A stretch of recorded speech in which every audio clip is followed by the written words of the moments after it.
D, F, all of them can form a sigma bond. P, D, and F can form pi, but not S.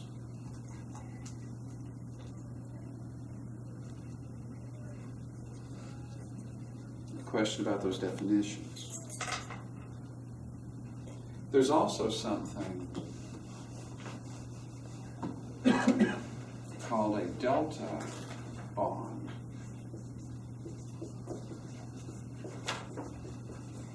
Delta meaning D. We're not going to worry about what it looks like, but which of your orbital types can do this? Just D and F. It's whatever the form is, it's too complicated, too complex for S and P. But D can do it, and so can F. All right. So that's your definitions of sigma and pi bonding. Now applying that to a Lewis structure,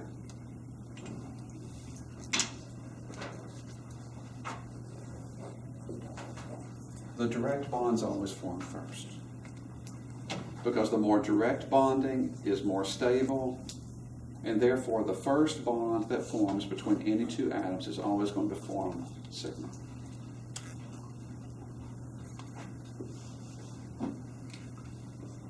First bond between any pair of atoms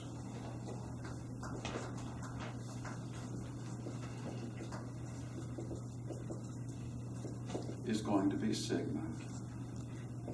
Any additional bonds are going to be pi. So for example, if you look back at this where the two p orbitals are coming together, electrons being negative, they want to be near the nuclei. When you bring these atoms together, that first pair of electrons is going to be direct. The first bond that forms is always sigma. The only reason that these are out and away from the nuclei is because that center part's already occupied. And therefore they get pushed out and away from the center. Sigma bonds always come first. You can never have a pi without there already being a sigma. And so what that means is when you look at one of these structures, if you have a single bond, then that's sigma. If you have a double bond, then one of those is sigma and the other one is pi. Because the first bond in that pair of atoms is going to go along the direct route, and any additional ones are forced to be less direct. If you have a triple bond, then one of those is sigma and the other two are pi. If you don't have double bonds and triple bonds, then you don't have pi. Because any single bond is going to be sigma, because they'll always lay down along the direct route first. You said if there were three, the first one is sigma, and the two second ones are pi? Yes. Now I'm talking specifically about a triple bond, like what you have here. Okay, not three bonds in three directions, those would all be sigma. So if you're looking at this NCl3, each of these bonds is sigma. There are no double bonds or triple bonds here, correct? So there are no pi. This structure has 3 sigma, 0 pi. What do you have in water? You've got 2 bonds to be accounted for, and they're both sigma. What about carbon dioxide?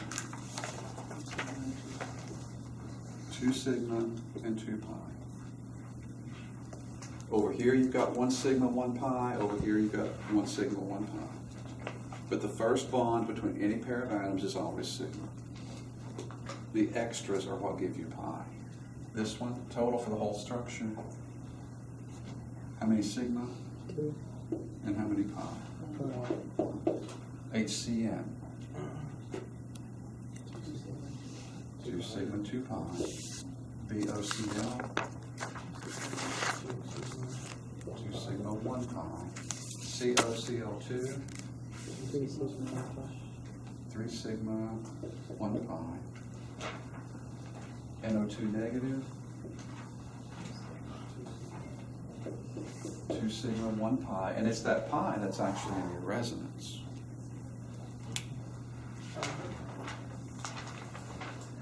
Sigmas are not involved in resonance. It's that pi bond that jumps around, correct?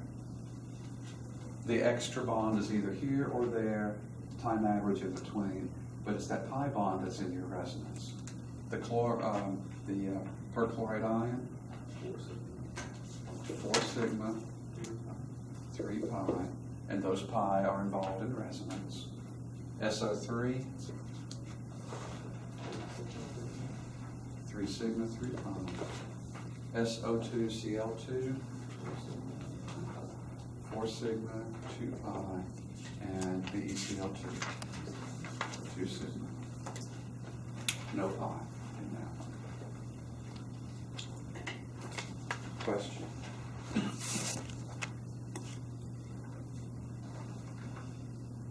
If you don't have double bonds or triple bonds, then you don't have any pi. Question? Because the pi bonds are the extra bonds. They're the ones that are forced to go the indirect route.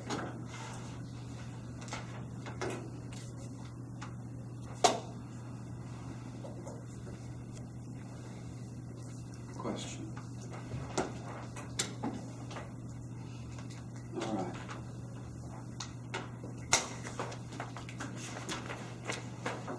So we're left with orbital hybridization and molecular geometry. We'll get both of those Wednesday and move on.